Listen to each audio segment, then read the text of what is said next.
अस्सलामुअलैकुम दोस्त, हाजिर हैं फिर एक नई वीडियो के साथ जिसमें विरासत से मुतालिक होने वाली गलतियों के बारे में बताया गया है।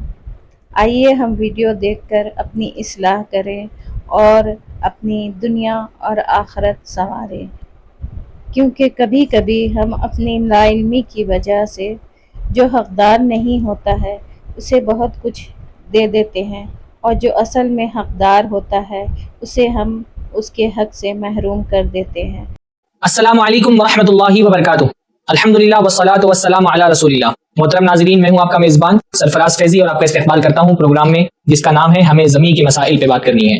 मोहतरम नाज़रीन, ज़मीं के बहुत सारे मसाइल में एक बहुत बड़ा मसला विरासत की दुरुस्त तकसीम का है। हमारे माशरे में विरासत की तकसीम के हवाले से बहुत सारी गलतफहमियां पाई जाती हैं। हमारे माशरे में विरासत की तकसीम के निज़ाम में बहुत सारी खराबियां हैं। उन खराबियों के दो असबाब हैं। बाज़ मरतबा विरासत के निज़ाम को दुरुस्त तरीके से नहीं समझने की वजह से विरासत की तकसीम में गलतियां की जाती हैं, और बाज़ मरतबा शरीयत का हुक्म जानने के बावजूद विरासत की दुरुस्त तकसीम नहीं की जाती। हम अपने इस प्रोग्राम में विरासत की तकसीम में जो गलतियां सरजद होती हैं आमतौर पर आवाम से, उस पर गुफ्तगू कर रहे हैं। पहले एपिसोड में हमने कुछ गलतियों की निशानदेही की। इस एपिसोड में भी इंशाअल्लाह ताला विरासत की तकसीम में आम लोगों से जो गलतियां होती हैं उनकी कुछ निशानदेही हम करेंगे। अल्हम्दुलिल्लाह हमारे साथ ऐसे उलमा किराम मौजूद हैं जो माशरे पर गहरी निगाह रखते हैं, जिनके पास विरासत के मसाइल आते हैं। तो ना सिर्फ कि वो विरासत के अहकाम जानते हैं, बल्कि विरासत में कहाँ कहाँ चूक हो रही है उससे भी बखूबी वाकिफ हैं, और ऐसी ही गलतियों और ऐसी ही गलतफहमियों का इजाला आज के भी प्रोग्राम में किया जाएगा। सबसे पहले मैं अपने मेहमानों का इस्तकबाल करता हूँ। अस्सलामु अलैकुम रहमतुल्लाहि व बरकातुहू। तो शेख किफ़ायत से गुफ्तगू का आगाज करता हूँ मैं कि एक तो हम पिछले हमारे उसमें बहुत सारी गलतियों की निशानदेही की हमारे एपिसोड में कि विरासत की तकसीम में कहाँ कहाँ गलती होती है, मजीद और क्या क्या गलतियां होती हैं विरासत की तकसीम में। आप उसकी जी, हम वसीयत पर बात कर रहे थे कि वसीयत में जो कोताहियां होती हैं। जी तो कई चीजें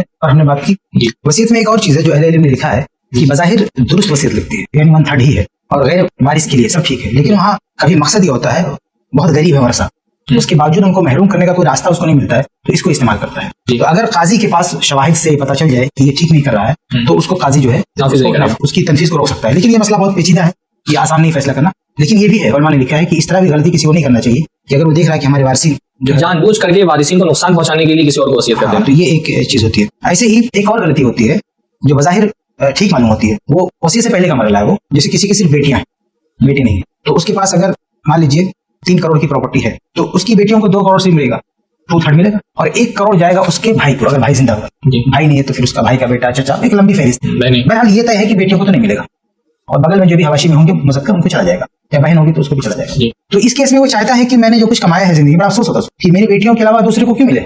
तो उसका एक हल उसे ये दिखता है कि मैं जिंदगी में से बांट देता हूँ, जिंदगी में बांट देता हूँ ताकि विरासत की नौबत ना आए। तो अल्लाह का जो निजाम है विरासत में उसको डिस्टर्ब कर रहा है। वो नहीं चाहता कि अल्लाह के निजाम के मुताबिक बटे, तो पहले वो कस्टमाइज करने की कोशिश करता है कि मैं इसको किसी तरह से बदल दूं, इस निजाम को, तो हदिये की शक्ल में बांट देता है, दे देता है बेटी को। और अहले इल्म ने लिखा है कि इजरार फिल हदिया, जैसे वसीयत में इजरार दुरुस्त नहीं, हदिये में भी दुरुस्त नहीं। आप किसी को नुकसान पहुंचाने के लिए वसीयत में वो विरासत के तहत जिसको मिला उसको महरूम करने के लिए आप ये हदिया कर रहे हो, तो ये दुरुस्त नहीं। ये सारी चीजें होती है कि आदमी गलत फैसले लेता है किसी को नुकसान पहुंचाने के तहत जो है। और ऐसे एक चीज बहुत वाज़ेह है कि किसी हराम चीज की अगर वसीयत कर दिया तो उसकी तनफीज नहीं होगी। तो ये भी हमको देखना चाहिए कि वो जो वसीयत किया है वो ठीक है कि नहीं, करने लायक है कि नहीं। अगर कोई मतलब कहीं पे जाके कोई शिरकी अमल की वसीयत कर दिया तो ऐसा नहीं करेंगे। और एक और चीज है, यानी जो मज़ारों वगैरह पे कर देते हैं वो सब जायज नहीं। अच्छा, एक और चीज है कि कुछ लोग खुद से वसीयत बना लेते हैं। वसीयत में एक चीज भी होती है, यानी मरने वाले ने कोई वसीयत नहीं की है, वो जो 1-2 जिम्मेदार होते हैं बड़े सबको जमा करके कहते हैं अब्बा की तरफ से हम मस्जिद में इतना दे देते हैं, अब्बा की तरफ से इतना सदका कर देते हैं। वसीयत नहीं होती है और जबरदस्ती उसको बना लेते हैं कि इतना सदका करना है। अगर भाई 1-2 वारिस हैं समझदार, अब वो सब मुत्तफिक है कि चलो कुछ अब्बा की तरफ से सदका करते हैं, तो उसमें अपने माल से कर रहे होते हैं। लेकिन ये कि कुछ छोटे वारिसीन हैं, कुछ बेटियां हैं, बहनें हैं, सब हैं, या और भी कुछ कमजोर लोग जो फैसला नहीं कर सकते हैं, तो उनकी तरफ से आपको होते हैं कहने वाले कि हम सब सदका कर देंगे, तो सदका नहीं कर सकते आपके हिस्से में से जितना देना है तो। लेकिन सारे वारिसीन का कम करके वो दे देना जबकि वसीयत है ही नहीं और जबरदस्ती वसीयत बना लेना, तो ये ठीक नहीं है। ये बात समझाना जरूरी है नाज़रीन को कि अगर किसी आदमी की वफात हो गई है और उसने खुद वसीयत नहीं की है तो आप अपनी तरफ से उसके माल को सदका नहीं कर सकते, क्योंकि माल में सारे वारिसीन का है। बता वारिस अपने माल में से चाहे जितना सदका कर दे, लेकिन अगर दूसरे वारिसीन नहीं सदका कर रहे हैं तो आदमी अपनी मर्जी से उसके माल में सदका, मैयत के माल में सदका नहीं कर सकता। अच्छा, यहाँ पे कुछ लोग वाजिब भी समझते हैं सदका, जैसे मैयत के इस्तेमाल की जो चीज है ना, कपड़ा वगैरह, उसके महंगे जूते हैं, मोबाइल है, ये सारी चीजें सोचते हैं कि इसकी तकसीम नहीं हो सकती, ये किसी गरीब को देना है। अब भाई अगर वारिस एक ही बेटा है, अब वो देना चाहता है उसकी मर्जी, लेकिन अगर कई वारिसीन हैं तो कैसे दे सकते हैं आप?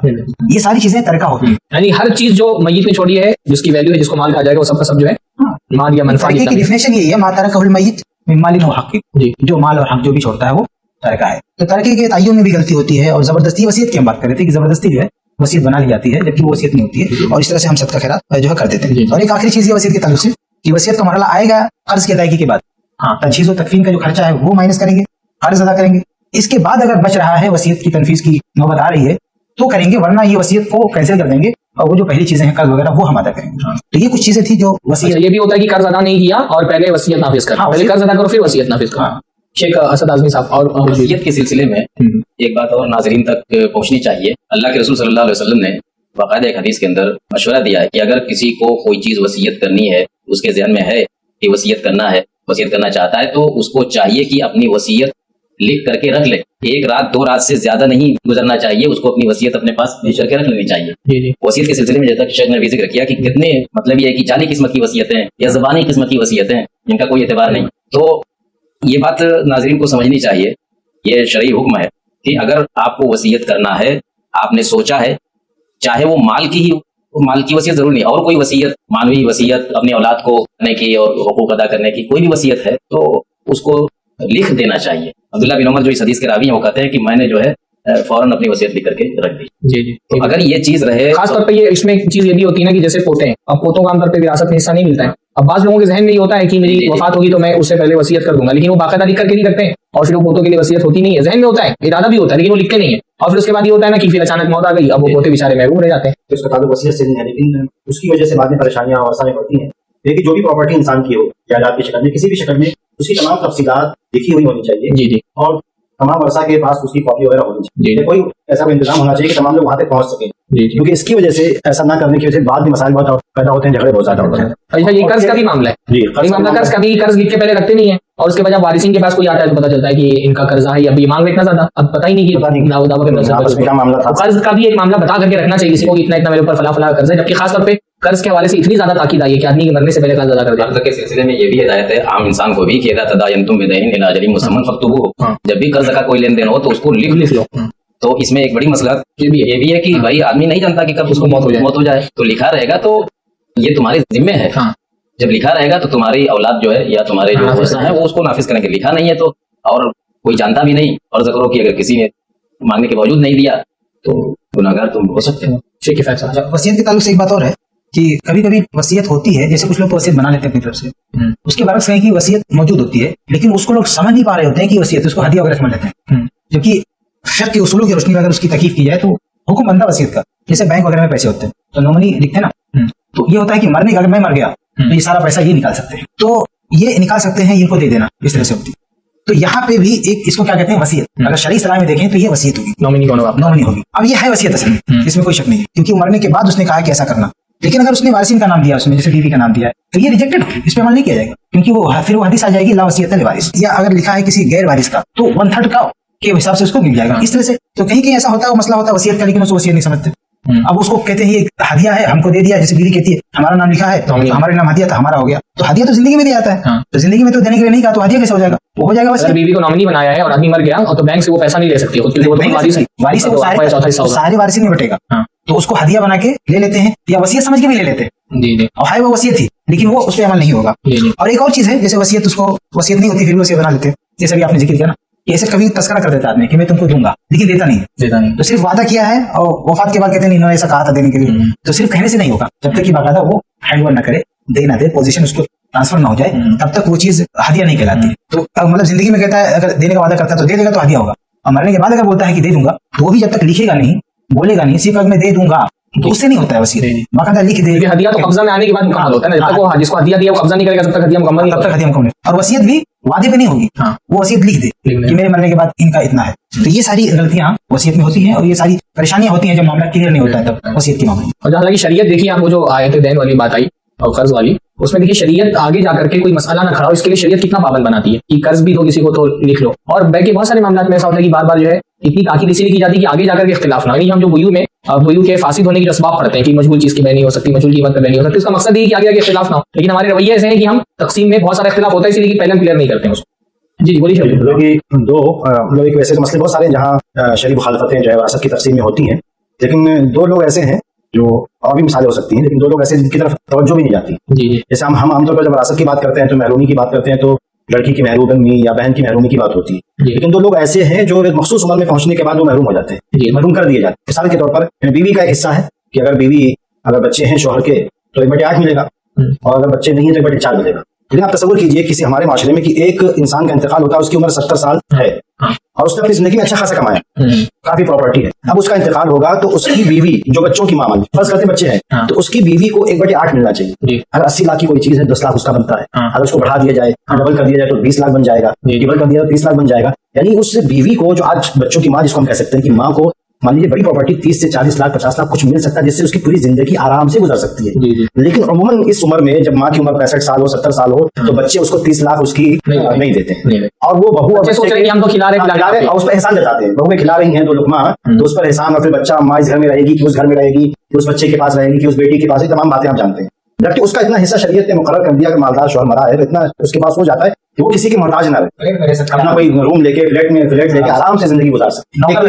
अच्छा, ये इसके बरअक्स भी कभी कभी होता है। बरअक्स ये होता है ना कि पूरा बीवी लेके बैठ जाती है, पूरा ही माल के बैठ जाती है, वो बीवी पूरा कब्जा करके बैठ जाती है, वो तकसीम ही नहीं करने देती है। मतलब ऐसे भी बहुत सारे मसाइल आते हैं। मिसाल दे दीजिए, इसी मिलती जुलती तकरीबन मिसाल, यही मिसाल तकरीबन कि माँ, जैसे एक बच्चे का लड़के का इंतकाल हुआ और लड़की की उम्र 70 साल 60 साल कुछ भी हो सकती है और माँ इत्तेफाक से जिंदा है, 80 साल की है, 90 साल की है, जो भी है।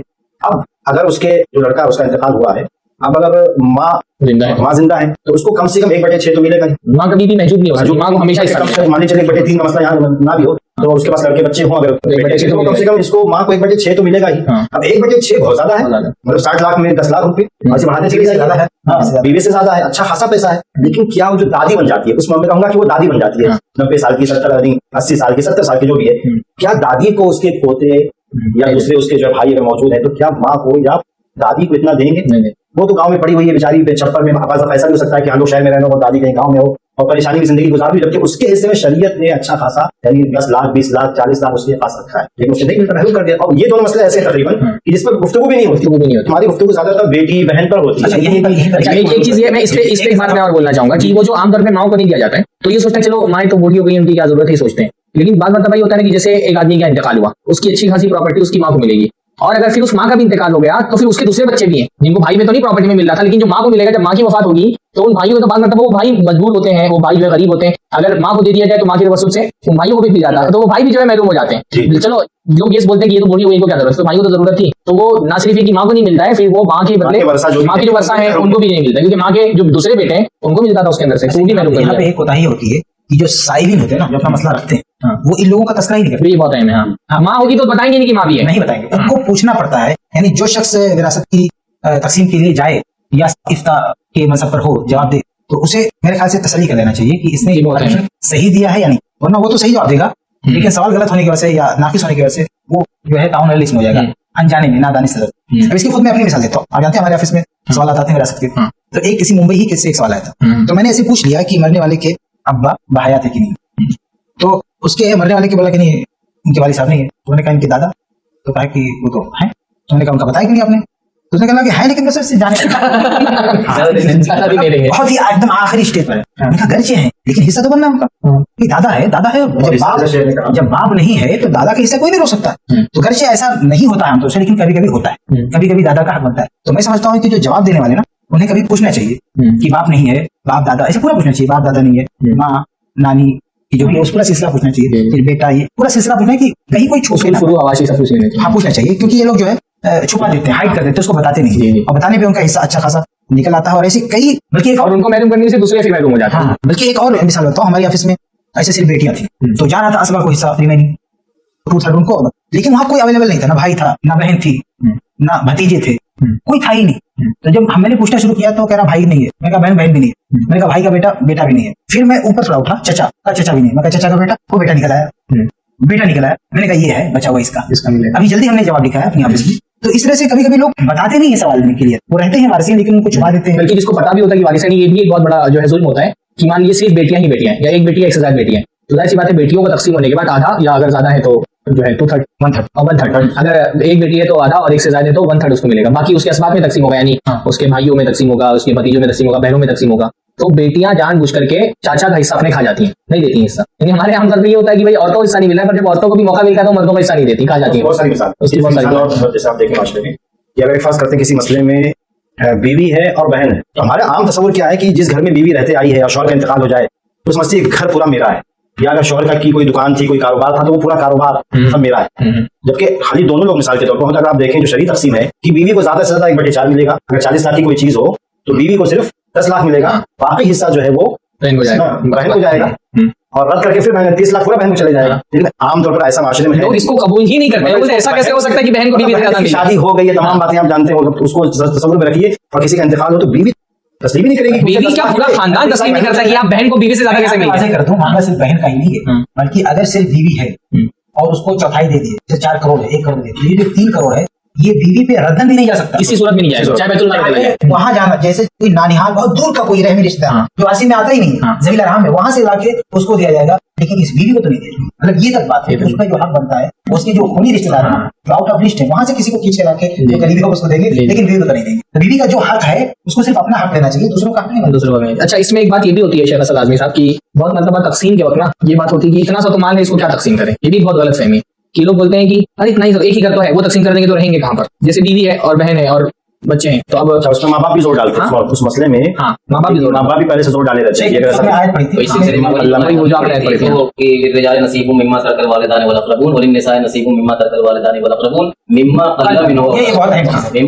देखिए कि कुरान में कितनी बारीकी के साथ कम हो या ज्यादा हो, थोड़ा हो या ज्यादा हो, लेकिन वो इसको मिलना है, मिलेगा। आमतौर पे भाई लोग जो है वो ये बोलते हैं कि इतना कम है इसको दे देंगे। अच्छा, ये भी बहुत बोलते हैं कि एक ही घर है, अगर बांट देंगे तो रहेंगे। इसका एक जवाब मेरे पास ये है, जो लोग कहते हैं ना कि एक ही घर है, अगर हम बहनों को दे दें तो हम रहेंगे कहाँ? चलो, मेरा एक जवाब इसमें ये है कि अगर मान लो कोई बहन ना होती, एक ही घर होता और 4 भाई होते, तो क्या एक भाई कहता कि तीनों को नहीं दूंगा, एक ही तुमको दे दो तो मैं करूंगा? उसी एक को चारों बांट के लेते। अगर 5 भाई होते ना तो उसी एक को बांट के 5 लेते। तो जब मुज़क्कर औलाद हो तो वो चाहे जितना छोटा हो सब उसमें हिस्सा लगाएंगे, कोई दस्तबरदार नहीं होगा। तो फिर बेटियों के बारे में क्यों ऐसा कहते हैं कि हम क्यों उनको दें? गलत फहमी ये भी होती है ना कि आमतौर पे जेवर बेटियां सारी लेके चली जाती हैं। जो माँ का जेवर होता है, ये भी बहुत सारे लोगों के ज़हन में समझ में आता है कि जेवर पे बेटियों की हक है, तो वो जेवर बेटियां लेके चली जाती हैं। एक चीज जो है ये भी बहुत होती है कि अच्छा, वो हदिया के मामले में वही करते हैं। हाँ, अगर जिंदगी में भी देते हैं तो बेटी को दे दिया। हाँ, हालांकि हदिया में भी इंसाफ करना चाहिए। वो हदिया है, वो जरूरत नहीं है कि हदिया ही है, वो ऐसे सूरत में और वर्षा को भी देना चाहिए। जी जी। अच्छा, एक चीज और भी होती है, जो जैसे प्रॉपर्टी तकसीम होती है, मुनाफे तकसीम नहीं करते हैं। जैसे कोई घर किराए पर है, अब एक आदमी की वफात हो गई, उसका घर किराए पर है, मान लीजिए अभी नहीं बिका या बिकने में थोड़ा वक्त है, बढ़ने में थोड़ा वक्त है, जो उसका किराया आ रहा है उस किराए पर भी सारे वारिस का बराबर है, पर वो किराया नहीं तकसीम करते। किराया वो एक आदमी ले रहा है या फिर या जैसे खेती है, अब खेती मान लीजिए भी तकसीम होने में वक्त है, तो उससे जो अनाज आ रहा है, बिका नहीं, अभी अनाज आ रहा है, तो अनाज पे भी तो सारे लोगों का ना, सारे वारिस खाते हैं। लेकिन वो जो है वो एक ही भाई या सिर्फ भाई लोग ही आपस में तकसीम कर लेते हैं, बहनों को नहीं देते। और कोई ऐसी है आपके जहन में मिसाल? नहीं, गाँव वगैरह में कैसे होता है ना कि अगर तकसीम रुकी हुई है कई सालों तक, तो इन सालों में बहनों को नहीं जाता, वही लोग लेते हैं। तो मोहतरम नाज़रीन, विरासत की तकसीम के हवाले से बहुत सारी गलतफहमियां माशरे के अंदर पाई जाती हैं, जिनकी हमने निशानदही की है।